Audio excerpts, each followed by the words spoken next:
मैं मनीष कुमार, आपका स्वागत है एजुकेशन विद एमके गौतम में। इससे पहले मैंने देखा था कुछ वीडियो मैंने अपलोड किए इससे पहले, जो प्राचीन भारत के सिंधु घाटी सभ्यता में आपने देखा होगा। आज आपकी दूसरी सीरीज है, इसमें हम कुछ बेसिक बातें को छोड़ के एक महत्वपूर्ण पॉइंट पर चलेंगे। उससे पहले मैं कुछ बता दूं। देखिए दोस्तों, पहला बात तो ये है कि ये लॉकडाउन का समय चल रहा है, ठीक है, और मेरी कोशिश रहती है कि मैं जितना आपके लिए करूं वो भी कम हो, ठीक है। तो मेरा एक मानना है कि आपको जितना बेहतर सहयोग हो वो हमको दीजिए, क्योंकि देखिए दोस्तों, आपका एक लाइक या एक कमेंट ही हमारा मोटिवेट को बढ़ाता है और जिससे ये लगता है कि नहीं, स्टूडेंट को ये चीज का जरूरत है, इस सीरीज को लगातार करना चाहिए, ठीक है दोस्तों। तो मेरा कोशिश रहता है कि आप हमें चाहोगे तभी मैं चाहूँगा, क्योंकि मुझे भी ये शौक नहीं है कि मैं वैसे ही करूँ और मुझे कुछ अगर आदमी से अगर ना मिल पाए तो फिर फायदा क्या है इस वीडियो को बनाने से, ठीक है दोस्तों। मेरी कोशिश ये है कि अगर आपको समझ में नहीं आता तो मैंने इतना प्रिपेयर दिया हुआ है कि टेलीग्राम ग्रुप पे आप जा सकते हो, education with MK Gautam search करोगे आपको ग्रुप मिल जाएगा, उसमें ग्रुप में ऐड हो सकते हो। अगर नहीं तो इंस्टाग्राम पर आप एजुकेशन विद एमके गौतम में आप जाके वहाँ भी आप मिल सकते हो हमसे और कमेंट कर सकते हो, ठीक है दोस्तों। तो मेरी कोशिश है कि आप जितना अच्छा से इसको देखोगे उतना आपके लिए बेहतर होगा, क्योंकि आपको लॉकडाउन में मोटिवेट रहकर पढ़ना होगा, क्योंकि मोटिवेट अगर रहकर आप नहीं पढ़िएगा तो फिर देखिए दोस्तों, पहला बात तो ये कि मोटिवेट जो होना है वो सबको होना है, क्योंकि मुझे ही नहीं। अभी लॉकडाउन का समय चल रहा है, आप सोच रहे होंगे कि वैकेंसी आएगा या ITI का एग्जाम होगा या नहीं होगा, क्या होगा नहीं होगा, अभी बहुत टाइम है, तैयारी करने से कोई फायदा नहीं है। तो ये आप भूल में मत रहिए, क्योंकि हर स्टूडेंट आप ही के जैसा नहीं है, हर स्टूडेंट अलग तरह का है। वो सोचता है कि कितना बेहतर तैयारी करके जाए जो एक बार में अटेम्प्ट होके ITI या पॉलिटेक्निक निकल जाए या कोई भी एग्जाम जो हो कंपटीशन का वो निकल जाए, क्योंकि अब जो है लॉकडाउन के बाद ऐसे बहुत सारे आदमी हैं जो बेरोजगार हो चुके हैं। उन्हें लगता है कि नहीं भैया आप अगर नौकरी लेंगे नहीं तो कभी नहीं लेंगे, इसलिए आप लोग को मेहनत करना बहुत जरूरी है। और ये ध्यान में रख लीजिए कि किसी भी चीज़ करने से कोई मतलब कि गलतफहमी नहीं होती है, या आप पढ़ रहे हो तो आपको खराबी कभी नहीं करेगी, आपको लगातार पढ़ना होगा, तभी जाके आपको ITI या पॉलिटेक्निक या कोई भी एग्जाम हो आपको निकलेगा उसी बहाने से, समझे। अगर ये सोच रहे हो कि नहीं अगर मतलब पास में एग्जाम आ जाए तो तैयारी कर लेंगे, डेट आ जाएगा, तो ऐसी भूल मत करिए, क्योंकि सीरीज आपको पढ़ना है, ऐसा पढ़ना है जो आपको एग्जाम में 100% से 100% आपको दे सके, ठीक है। तो आपको यही विनती है आपसे कि आप मोटिवेट करिए और लगातार हमारे सीरीज से मिलते रहिए। हमारा ही वीडियो नहीं, आप किसी का भी वीडियो देख सकते हैं, मगर आप लगातार पढ़ते रहिए तो बेहतर होगा आपके, ठीक है। तो आज की सीरीज में मिलते हैं सिंधु घाटी सभ्यता देखने आए। इससे पहले मैंने पढ़ाया हुआ था सिंधु घाटी सभ्यता, कुछ बेसिक बातें जो मैंने कुछ मैथ के साथ बताना चाहा तो मैंने ठीक से नहीं बता पाया, क्योंकि वो एक स्रोत के हिसाब से और पूरा परिचय के हिसाब से मैंने बताया हुआ था, इसलिए कुछ ज़्यादा नहीं। आज मैं बहुत अच्छी तरीके से बताऊंगा और ये सीरीज 3 सीरीज में चलेगी, जो दूसरी सीरीज है, ठीक है। देखते हैं आगे। ये है आपको भारत का मैप, आपको दिख रहा होगा भारत का मैप। मैंने कुछ जगह का नाम लिया हुआ, जैसे जम्मू कश्मीर, पंजाब, हरियाणा, राजस्थान, गुजरात, महाराष्ट्र, यूपी। ये कुछ ऐसे जगह है जहां से बहुत सारी मात्रा में स्थल मिले। सबसे ज्यादा मैंने बताया हुआ था पिछले वीडियो में कि गुजरात से सबसे ज्यादा स्थल मिले स्वतंत्रता के बाद। स्वतंत्रता के बाद जो है गुजरात में सबसे ज्यादा स्थल मिले, और अगर बात करें तो स्वतंत्रता से पहले तो 40 से 50 स्थल थे और स्वतंत्रता के बाद लगभग 1500 स्थल हो गए। ये लगभग 12,99,600 वर्ग किलोमीटर में है, मगर इसको हम 13 लाख वर्ग किलोमीटर में मानते हैं, क्योंकि क्वेश्चन में ये भी आ सकता है कि ऑप्शन में अगर रहेगा 13 लाख तो 13 लाख दे देंगे, या 12,99,600 रहेगा तो ये भी आप दे सकते हैं। दोनों में कोई भी ऑप्शन आप दे सकते हैं, ठीक है दोस्तों। मैंने कुछ पहले वीडियो में बताया था कि ये जो स्थल है भारत के, ये अगर मान ले हम इधर अगर आए तो ये पाकिस्तान का क्षेत्र है, ये अफगानिस्तान है, ठीक है दोस्तों। ये पाकिस्तान है, अफगानिस्तान है। अफगानिस्तान में मैंने 2 स्थल बताए थे, सुतगोई, ठीक है, सुतगोई एक स्थल है जो अफगानिस्तान में थे, देखिए दोस्तों, पहला बात तो ये है कि क्वेश्चन आता है आपको, कुछ ही क्वेश्चन आएंगे जो भारत से रिलेटिव रहेंगे, या नहीं तो पाकिस्तान से रिलेटिव क्वेश्चन आएंगे। पाकिस्तान में हमने बताया हुआ था कि लगभग 500 स्थल से लगभग अधिक खोजे हुए हैं और 900 स्थल लगभग भारत में है। ठीक है, ये जो स्थल है मिस्र सभ्यता, नील सभ्यता, नील सभ्यता की हम बात करें, नील सभ्यता, और ये मिस्र सभ्यता। ये जो सभ्यता है भारत की, जो सबसे मतलब कि जो हड़प्पा या सिंधु घाटी सभ्यता हम जिसे कहते हैं, ये इससे 12 गुना अधिक बड़ा है। ये मिस्र की सभ्यता और नील की सभ्यता से 12 गुना अधिक बड़ा है। हमारा भारत में जो सिंधु घाटी सभ्यता है उसके बारे में हम बता रहे हैं, ये 12 गुना अधिक बड़ा है। हमने पिछले वीडियो में बताया था कि ये स्थल त्रिभुज का आकार लेती है। अब त्रिभुज का आकार लेते हैं वो भी मैं बताऊंगा, पहले इस वीडियो को देख लीजिए, क्योंकि ये जो सीरीज है वो लगातार चलती रहेगी और मैं उस चीज को भी बताऊंगा और बहुत सारी बातें जो इस क्लास में होगी। ठीक है, ये पंजाब है, ये हरियाणा है, ये गुजरात है, राजस्थान है, महाराष्ट्र। महाराष्ट्र दक्षिण में पड़ जाता है। इधर अगर यूपी की बात करें तो ये पूर्वी स्थल तक सम्मिलित है। ये अगर उत्तरी की बात करें तो मांदा जम्मू कश्मीर तक, ये पूर्वी तक है। ठीक है, ये जो है पश्चिमी पंजाब है जो भारत में है, और ये पूर्वी पंजाब है जो पाकिस्तान के क्षेत्र में। ठीक है, पाकिस्तान के क्षेत्र में। और यहाँ की बात करें तो पाकिस्तान में हड़प्पा, पंजाब के पूर्वी पंजाब के क्षेत्र में इसका पता चला। और ये जो क्षेत्र है ये बलूचिस्तान का क्षेत्र है।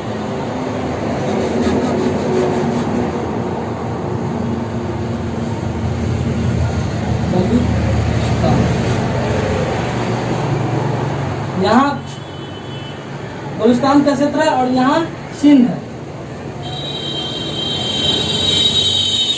सिंध है। मैंने पिछले वीडियो में बताया था कि एक सबसे महत्वपूर्ण स्थल जो भारत में नहीं है वो हड़प्पा मोहनजोदड़ो, मोहनजोदड़ो सिंध नदी के किनारे सिंध क्षेत्र में है। ठीक है, सिंध क्षेत्र में है मोहनजोदड़ो। पूर्वी पंजाब में है हड़प्पा। अगर हम बात करें बलूचिस्तान में, तो बलूचिस्तान में कौन कौन से स्थल है वो मैं बताऊंगा। जैसे बालाकोट,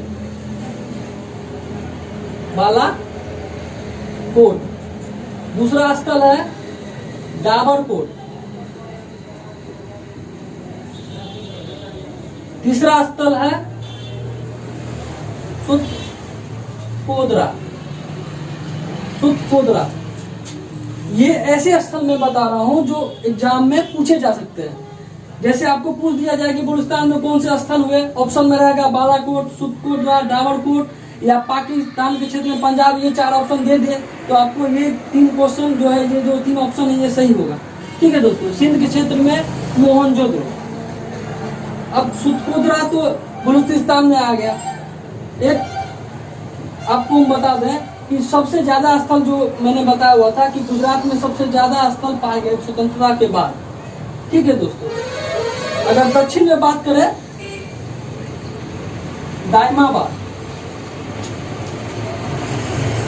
ठीक है दोस्तों, दायमाबाद ये आपको गोदावरी नदी के किनारे है।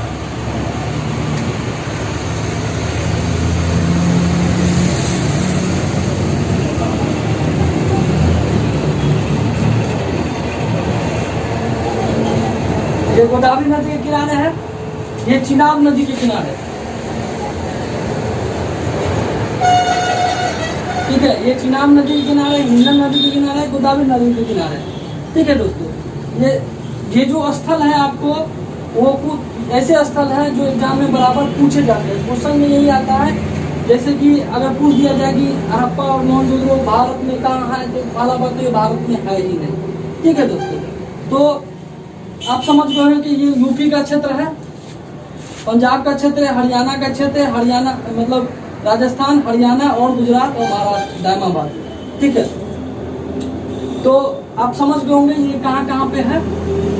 और मैं बता रहा था कि पिछले वीडियो में कि ये त्रिभुज के आकार लेता है। अगर हम बात करें ये अगर ये क्षेत्र का, तो इसको हम ऐसे मिलाते हैं, ठीक है, ऐसे मिलाते हैं। और ये बलूचिस्तान का क्षेत्र हुआ, ठीक है दोस्तों, ये बलूचिस्तान का क्षेत्र हुआ, हम इसको ऐसे मिलाते हैं, इसको हम ऐसे मिलाते हैं और इसको हम ऐसे मिलाते हैं। ये आपको लग रहा होगा त्रिभुज का आकार का लग रहा है, त्रिभुज का आकार का लग रहा होगा। ये दोस्तों त्रिभुज का आकार हो गया, ठीक है। ये जो स्थल है ये 1400 किलोमीटर क्षेत्र में फैला हुआ, ये 1600 किलोमीटर क्षेत्र में फैला हुआ है। ये जो स्थल है यूपी से लेकर पूर्वी स्थल से लेकर और मतलब पूर्वी क्षेत्र से लेकर पूर्वी में ये जो स्थल है, ये आपको पश्चिमी में, ये टोटल आपको पूर्वी से पश्चिमी तक आपको 16 किलोमीटर फैला हुआ। और ये जो उत्तर से दक्षिण में है वो 1400 किलोमीटर तक फैला हुआ है, ठीक है दोस्तों। आपको कोशिश है कि अब समझ में आपको बेहतर आ रहा होगा, ठीक है दोस्तों। तो आगे हम देखेंगे कि किस किस स्थल से क्या क्या पूछा जाता है। जैसे पूछ दिया जाएगा कि हड़प्पा कहाँ से खोज हुई, तो पाकिस्तान के क्षेत्र से। मोहनजोदड़ो सिंध के क्षेत्र से। किस नदी के किनारे बसा हुआ है, इसका उत्खनन करता कौन था, यह किस क्षेत्र में, वर्तमान क्षेत्र में पड़ रहा है, इस क्षेत्र से कौन कौन से स्थल पाए गए हैं, तो वो हम अगले अब जो चार्ट जो बनाएंगे उसमें देखेंगे। ये जो स्थल है इसमें सबसे बड़ी बात ये है कि इस स्थल में कुछ ऐसी बात मिले जो अन्य सभ्यता से अलग है। इसका जो बात है वो है कि इसका नगर नियोजन सब जो है इसका सबसे बेहतर है, सबसे प्रसिद्ध रहा। जो ये स्थल है सिंधु घाटी सभ्यता, इसका नगर नियोजन सबसे प्रसिद्ध है। यह जो पद्धति है, इसमें जो भी पद्धति जो काम हुई है, जो भी घर बनाया गया या कोई भी सड़क बनाया गया, वो ग्रिड पद्धति पे है। पूछ दिया जाएगा कि सिंधु घाटी सभ्यता किस पद्धति पर है, तो वो ग्रिड पद्धति पर है। इसकी नगर नियोजन अब बात पर ध्यान दीजिए, लिखने पर नहीं, नगर नियोजन इसकी प्रसिद्ध है, ठीक है। इस सभ्यता की सबसे प्रसिद्ध स्थल नगर नियोजन है, ठीक है दोस्तों। इसमें जो कुछ बेसिक बातें हैं हम बताते हैं, देखिएगा।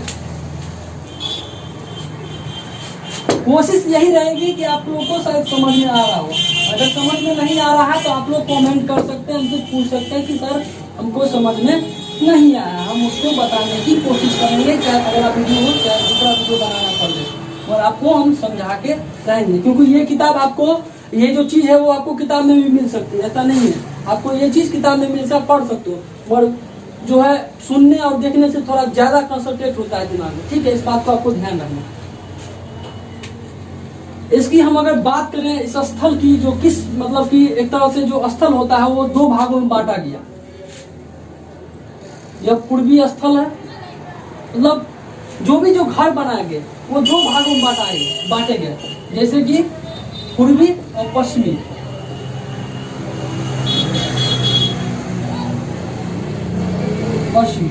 पूर्वी स्थल को निचला कहते हैं और पश्चिमी क्षेत्र को दुर्ग। इसमें अमीर आदमी रहते थे, इसमें गरीब आदमी रहते थे। ये दोनों चीज आपको ध्यान रखना है कि गरीब आदमी जो रहते थे उसको क्या कहते थे, तो निचला, ठीक है, निचला। और जो पश्चिमी क्षेत्र में अमीर आदमी रहते थे उसे दूर कहते हैं। धौलावीरा एक ऐसा स्थल है जहां ये तीन भागों में बांटा दिखा, 1 2 3, यह तीन भागों में, निम्न, मध्यम, उच्च। गरीब लोग, उससे अमीर लोग, ज्यादा अमीर लोग, यह तीन भागों में बांटा दिखा। कौन सी जगह पर? धौलावीरा स्थल में दिखा, ठीक है। हम अगर इसकी बात अगर करें नगर नियोजन की, तो नगर नियोजन में जो है हम देखें कुछ बेसिक बात है। ये घर है, ठीक है, ये भी घर है, ये भी घर है, ये रोड है। यह रोड जो है सिंधु घाटी सभ्यता में एक दूसरे को संपूर्ण प्रकार, ठीक है। अगर हम कुछ बात करें तो सिंधु घाटी सभ्यता में, तो अगर हम इसकी रोड की बात करें, सड़क की, तो सड़क जो है सिंधु घाटी सभ्यता में मुख्य सड़कें जो है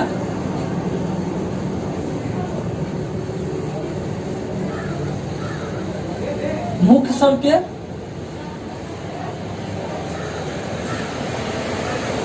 ज्यादा चौड़ी थी, और जो निम्न सड़कें थे, जो घर के रास्ते जो चलते थे, जो निम्न सड़क वो कम चौड़े थे। ठीक है, निम्न सड़कें जो है कम चौड़ा था, मुख्य सड़कें जो है ज्यादा चौड़ी थी। जो मुख्य सड़कें, जो रोड वाली सड़कें होती है, मेन रोड जिसे हम कहते हैं, वो ज्यादा चौड़ी थी, और जो गांव की जो सड़कें थी वो कम चौड़ी थी। यह एक दूसरे को समकोण पर काटती थी। यह एक दूसरे को समकोण पर काटता है। ठीक है, काटता है। होता है ना कि मिस्टेक कर जाते हैं, इसलिए क्योंकि होता क्या कि इतना सारा चीज दिमाग में ऐड करना कोई मामूली बात नहीं, और मैं आपको पढ़ा रहा हूँ इसलिए क्योंकि ये किताब में मिल सकता है, मैं समझाने की कोशिश करता हूँ। ये एक दूसरे को समकोण पर काटती थी, जैसे मैंने बताया है। ठीक है, अगर हम बात करें कुछ और चीज की, तो दरवाजा की बात करें, दरवाजा कैसे थे, तो आपको दरवाजा मिलेंगे इसमें सिंधु घाटी सभ्यता में जितने भी घर मिले, पीछे की ओर दरवाजा था।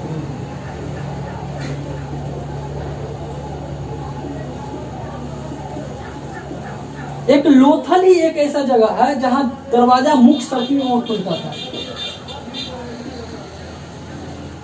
लोथल गुजरात में।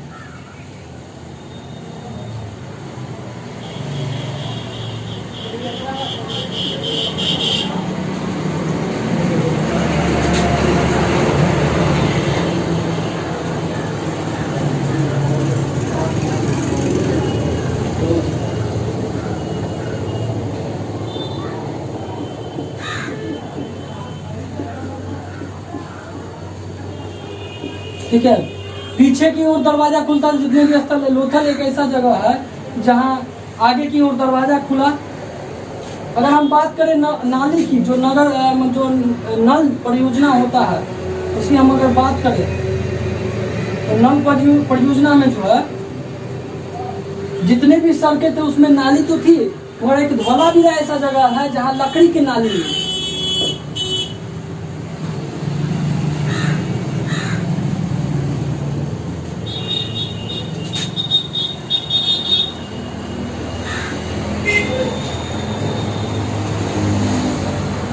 लकड़ी की नाली मिली। धौलावीरा एक जगह है जहाँ लकड़ी की नाली मिली। आपने पढ़ा होगा कि मोहनजोदड़ो में एक विशाल अन्ना घर मिला, और एक अगर इमारत की वाले माने तो उसको भी अन्ना ही घर कहते हैं। जैसे कि अगर बोल दिया जाए कि इमारत, सबसे बड़ा इमारत कहाँ मिला, तो वो मोहनजोदड़ो में, जिसे हम अन्ना गाड़ कहते हैं। जैसे अन्ना को जमा किया जाता है, उसे अन्ना गाड़ कहते हैं। अगर हम बात करें विशाल स्नान घर की, तो वो जो मिली वो मोहनजोदड़ो से मिली।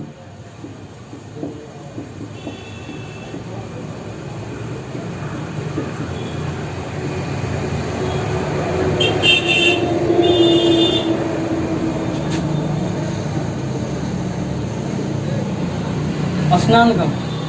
आप परेशान नहीं होइएगा, कहते होंगे, मन में सोचते होंगे कि सर ऐसे लिखा रहे हैं, समझ में नहीं आ रहा, फिर मिटा रहे।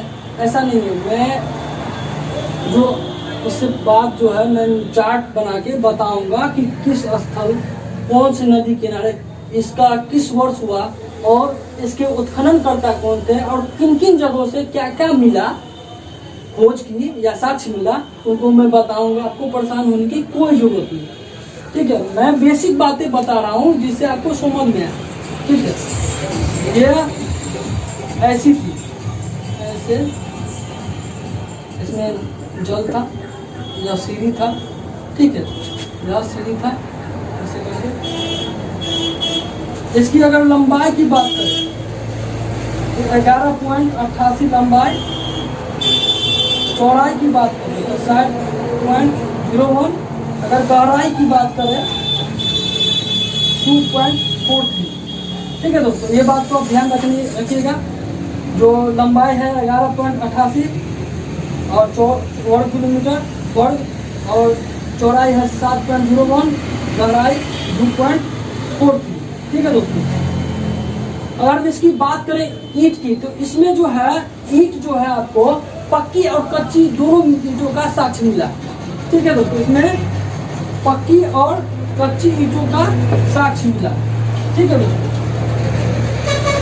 हम ईंटों की बात करें, ईंट की बात करें तो कच्ची एवं पक्की ईंट मिला। ठीक है, कच्ची एवं पक्की ईंटों का साक्ष्य मिला।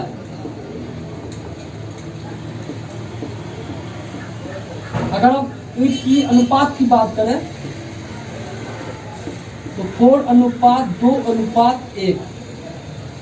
इस बात को भी ध्यान में रखिएगा, क्वेश्चन में पूछ दिया जाता है कि जो सिंधु घाटी सभ्यता से हमें ईंटें मिली उनका अनुपात क्या है, तो ये 4:2:1 है, और कच्ची और पक्की ईंटों का साक्ष्य मिला। ठीक है दोस्तों, मुझे लग रहा होगा कि आप लोग समझ रहे हो। ठीक है दोस्तों, तो पक्की और कच्ची ईंटों का साक्ष्य मिला है। नगर योजना नियोजन जो इसमें सबसे प्रसिद्ध योजना है, और इसकी अगर बात करें तो मैंने बताया है कि गुजरात में सबसे ज्यादा स्थल हुए। ठीक है दोस्तों, तो देखते हैं कहाँ कहाँ कौन कौन से स्थल हुए, जिसमें मैंने बताया हुआ था कि 6 प्रमुख स्थल हैं जो दिए गए हैं और जिससे क्वेश्चन बराबर आते रहते एग्जाम में। ठीक है, क्वेश्चन जैसे आएंगे कि कालीबंगा कहाँ से है, लोथल कहाँ से है, पंजाब में कौन कौन से स्थल है, कौन कौन से भारत में नहीं है, कौन कौन से भारत से बाहर है, कौन कौन से जो है स्थल किस नदी के किनारे है, वो सब पूछे जाते हैं। जैसा कि मैंने अभी मैप में बताया है, जो मैप में जैसे कि मैंने बताया कि भी अफगानिस्तान में सुतगोई, अफगानिस्तान में सुतगोई और मुंडी काक है, ये ध्यान में रखिएगा आप लोग। अफगानिस्तान में सुतगोई और मुंडी काक। सिंध के क्षेत्र में कोटदीजी, मोहनजोदड़ो, चंदुद्रो, जो मैंने अभी मैप में बताया, और आगे जो है मैं बॉक्स में बताऊंगा सबको डिटेल बाय डिटेल। ठीक है, अब मैं बात करूं पंजाब। पंजाब में रोपड़ स्थल है, एक संघोल स्थल है जो पंजाब में मिला।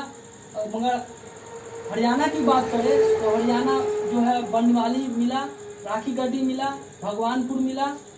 राजस्थान में कालीबंगा, बालाथल। ठीक है, ये बात को ध्यान में रखिएगा। गुजरात से लोथल, धौलावीरा, सुतकोरदा, रंगपुर, भगतराव, रोजदी। सबसे ज्यादा स्थल मैंने अभी बताया है कि गुजरात में सबसे ज्यादा स्थल है।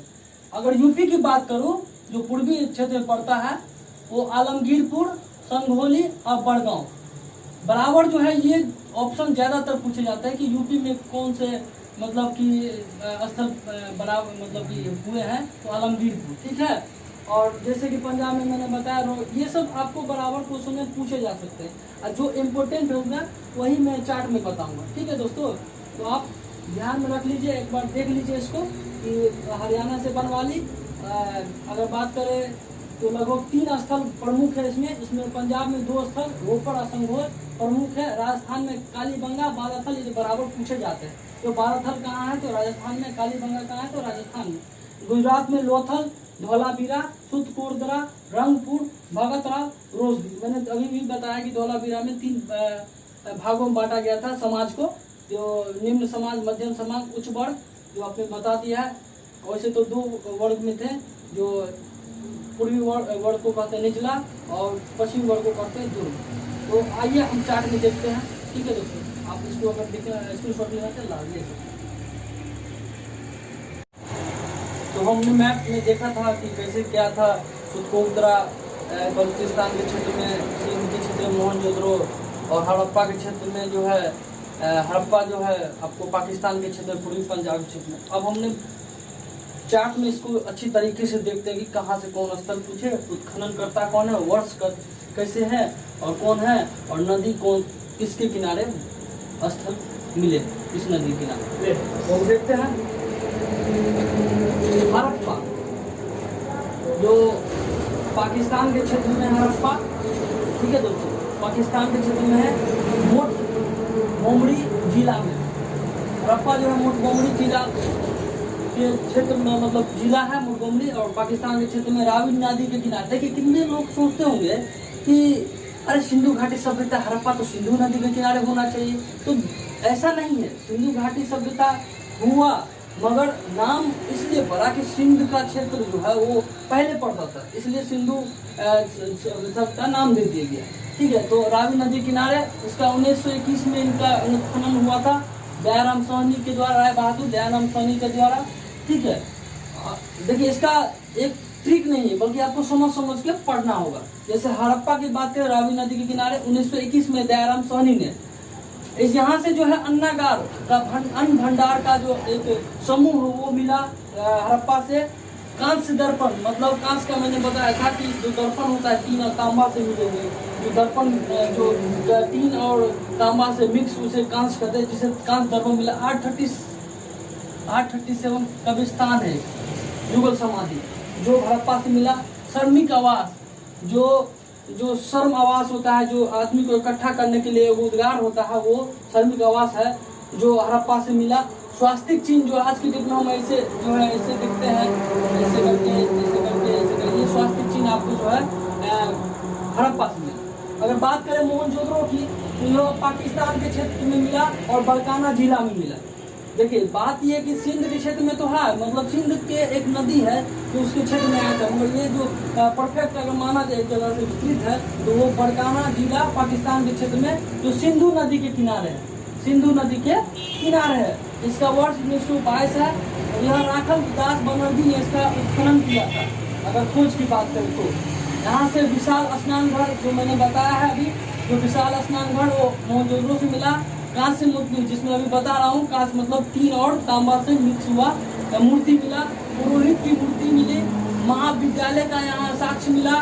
सिंगड़ी पशु अंकित मुद्रा, मतलब सिंगड़ी पशु था, उसकी जो मतलब कि अंकित सिंगड़ी पशु उनका पूजा हुआ था, उनका जो मुद्रा पर उसका अंकित चित्र मिला। कुपड़ वाले बैल की आकृति जो है आपको मोहनजोदड़ो से मिली। क्वेश्चन पूछा किस तरह से जाता है कि आपको पूछ दिया जाएगा कि हड़प्पा किस नदी के किनारे है, तो रावी नदी। हड़प्पा का खोज कब हुआ, तो 1921 में। हड़प्पा की खोज किसने किया था, दयाराम साहनी ने। अगर बात करें तो हड़प्पा से किन की चीजों का उत्खनन हुआ वो भी पूछा जा सकता है। चलिए आगे बढ़ते हैं। लोथल जो अहमदाबाद जिला में गुजरात क्षेत्र में पड़ता है, वो भोगवा नदी के किनारे मिला। जहाँ उत्खनन हुआ 1957 ईस्वी में रंगानाथ ने इसका उत्खनन किया। यहाँ से गोदीबारा पतन, जो भारत में अगर माना जाए तो लोथल को जो है एक मतलब कि गोदीबारा मतलब होता है कि जो सिंधु घाटी से हड़प्पा कालीन का बंदरगाह लोथल को कहा जाता है। ये बात को आप ध्यान रखिएगा कि अगर पूछ जाएगा हड़प्पा कालीन का जो बंदरगाह कौन सा है, तो वो लोथल है। और गोदीबारा का पतन मतलब जो भी हड़प्पा कालीन या सिंधु घाटी का पतन हुआ वो लोथल से हुआ। चावल के साक्ष्य मिले, अग्निकुंड के साक्ष्य मिले, हाथी के दांत के साक्ष्य मिले, 3 युगल समाधि मिला और घोड़े की मृग मूर्ति। घोड़े की मृग मूर्ति मतलब घोड़े के जो मट्टी के जो मूर्ति बनाए जाते हैं वो मूर्ति मिले, जो हम अभी भी कुछ जगह देखते हैं। कालीबंगा हनुमानगढ़ जिले में राजस्थान मतलब राज्य में पड़ता है, जो घग्गर नदी के किनारे है। 1953 में इसकी खोज हुई। इसकी खोज की किसने, अमलानंद घोष ने, जहाँ जूते हुए खेत के साक्ष्य मिले। और पूछ दिया जाएगा कि जूते हुए खेत का साक्ष्य कहाँ मिला, तो कालीबंगा के हनुमानगढ़ जिला से राजस्थान। मगर व्यक्ति पूछा जाता है कि जूते हुए खेत के साक्ष्य कहाँ से, कालीबंगा से बोलना है, अगर कालीबंगा अगर न रहे तो राजस्थान। ये सब क्वेश्चन ज्यादा पूछे जाते हैं, चार से क्वेश्चन अधिकता वही क्वेश्चन वही जगह या वही जो लिखाया है जो स्थल मिले जो अक्सर एग्जाम में पूछे जाते हैं। तो अग्निकुंड के साथ अगर पूछ दिया जाएगा ऑप्शन में कि कौन कौन से स्थल से अग्निकुंड मिले हैं, तो ये ध्यान रखिएगा कि आपको कालीबंगा और लोथल से दोनों जगह से मिले हैं। तो ऐसे भी आ सकता है कि इनमें से कोई नहीं, तो लोथल और कालीबंगा रहे तो दोनों ऑप्शन होगा। इस बात को ध्यान रखिए। चूड़िया के साक्ष्य आपको मिले हैं कालीबंगा से। भूकंप के साक्ष्य मिले हैं, जो भूकंप से जो है इस जो उत्खनन हुआ उसके बाद उसका जो पतन होने लगा, वो भूकंप के साक्ष्य से इनका वहाँ मिला साक्ष्य। अगर बात करें राखी गड्ढी की, तो हिसार जिले के हरियाणा राज्य में पड़ता है, जो धग्गर नदी के किनारे बसा हुआ है। इसका डेट इम्पोर्टेंट नहीं है, क्योंकि इसका डेट वही 1953-56 से लगा हुआ है, तो इसका डेट इम्पोर्टेंट आपसे पूछ लिया जाएगा किसने खोज की, तो सूरज भान ने। ज्यादातर क्वेश्चन आते हैं कि किस नदी के किनारे या बसा हुआ है, या इसका उत्खनन किस नदी के किनारे हुआ, तो धग्गर नदी, और इसकी भी धग्गर नदी है। तो लोथल की भोपाल, ये मिलान करने वाला दे दिया जाएगा, 4 ऑप्शन दे दिया जाएगा, बोल दिया जाएगा मोहनजोदड़ो किससे मिलान करे, लोथल किससे मिलान करे, कालीबंगा को किससे मिलान करे, राखी गड्ढी से किससे मिलान करे। राखी गड्ढी को भारत में सबसे बड़ा स्थल माना जाता है, ये बात को ध्यान रखिएगा। कुछ क्वेश्चन ऐसे हैं जो आपको बड़ा रहेगा, तो पूछ दिया जाएगा कि भारत में सबसे बड़ा स्थल कौन सा है, तो वो राखी गड्ढी है। ताम्र उपकरण मतलब तांबा से बने उपकरण का जो है सामान मिला, जैसे कुल्हाड़ी हुआ, चाहे कोई जो उपकरण हुआ जो आपको तांबा से मिला बना। चंदुद्रो की बात करें तो पाकिस्तान के सिंध क्षेत्र में है, जो सिंधु नदी के किनारे बसा हुआ। 1931 में इनका खोज हुआ। अंड्रेस्ट मैके ने या मजुमदार ने इनको किया खोज या उत्खनन किया। मनके बनाने के कारखाना, ये भी क्वेश्चन बार बार पूछा जा रहा है कि मनके बनाने का कारखाना कहाँ से प्राप्त हुआ, तो वो हुआ राखी चंदुद्रो से। अगर इसी में बात करें, कंघा, लिपस्टिक जो आप जानते होंगे, पाउडर, काजल आदि का आविष्कार जो है आपको चंदुद्रो से हुआ, जो पाकिस्तान के सिंध क्षेत्र में पड़ता है।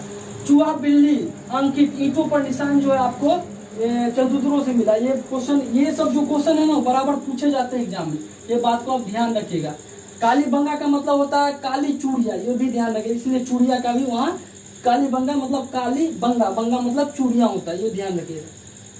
अगर बनवाली की बात करें तो हिसार जिला के हरियाणा राज्य में पड़ता है, जो सरस्वती नदी के किनारे इनका उत्खनन हुआ या खोज हुआ 1974 ईस्वी में। RS बिष्ट ने इनका खोज किया या उत्खनन करता। मिट्टी के हल के साक्ष्य आपको बनवाली से मिला। बनवाली मतलब मिट्टी के हल के साक्ष्य आपको बनवाली से मिला, ठीक है। अगर रोपड़ की बात करें तो रूपनगर जिला में पंजाब के क्षेत्र में मिला, सतलुज नदी के किनारे, क्योंकि आप लोग बहुत अच्छे तरीके से जानते होंगे कि पंजाब के क्षेत्र में सतलुज नदी बहती है। तो रोपड़ जो है राजस्थान, रूपनगर, रोपड़ से रूपनगर पंजाब, सतलुज नदी के किनारे उत्खनन हुआ या खोज हुआ 1953 से 56 ईस्वी के बीच, जब दत्त शर्मा ने इनका खोज किया या उत्खनन किया। और तांबे की कुल्हाड़ी यहाँ से प्राप्त हुई। अगर पूछ दिया जाएगा कि तांबे की कुल्हाड़ी कहाँ से प्राप्त हुई, तो रोपड़ से प्राप्त हुई। रंगपुर जो अहमदाबाद जिले के गुजरात के राज्य में पड़ता है, जो भादर नदी के किनारे पड़ता है, भादर नदी के किनारे, उसका खोज रंगानाथ राव ने किया। उसका भी 1953 से 56 ईस्वी के बीच है। यहाँ धान की भूसी, ज्वार, बाजरा के साक्ष्य मिले। ये भी पूछ दिया जाएगा कि धान की भूसी और ज्वार बाजरा के साक्ष्य कहाँ से मिले, तो रंगपुर, अहमदाबाद जिला, भारत में। ये सब पूछ जाएगा। रंगपुर पूछ जाएगा कहाँ है, तो वो गुजरात में, या अहमदाबाद तो नहीं दिया जाएगा, डायरेक्ट राज्य के नाम पूछ देते हैं, तो गुजरात। सुरकोटदा जो है गुजरात में है, मैंने बताया हुआ था, जो सरस्वती नदी के किनारे है। इसकी खोज जगदत्त शर्मा ने किया था। उसका मैंने नहीं लिखा है क्योंकि ये रिपोर्ट एक तरह से नहीं है। कलश सावधान मतलब यहाँ एक जो मनुष्य को जो अपनाया जाएगा वो सावधान मिला। घोड़े की हड्डियाँ यहाँ इसकी खोज हुई। तराजू की खोज, ये क्वेश्चन बराबर पूछे जाते हैं कि तराजू की खोज कहाँ से हुई, तो सुरकोटदा से हुई, गुजरात राज्य में पड़ता है। देखिए दोस्तों, बात यह है कि कुछ क्वेश्चन ऐसे आपको बराबर आते हैं एग्जाम में, जो मैंने बता दिया। ये जूते हुए खेत के साक्ष्य आपको मिलेंगे। चूड़िया कहाँ से, तो कालीबंगा चूड़िया के। मोहनजोदड़ो का मतलब होता है कि मृतकों का टीला, मृतकों का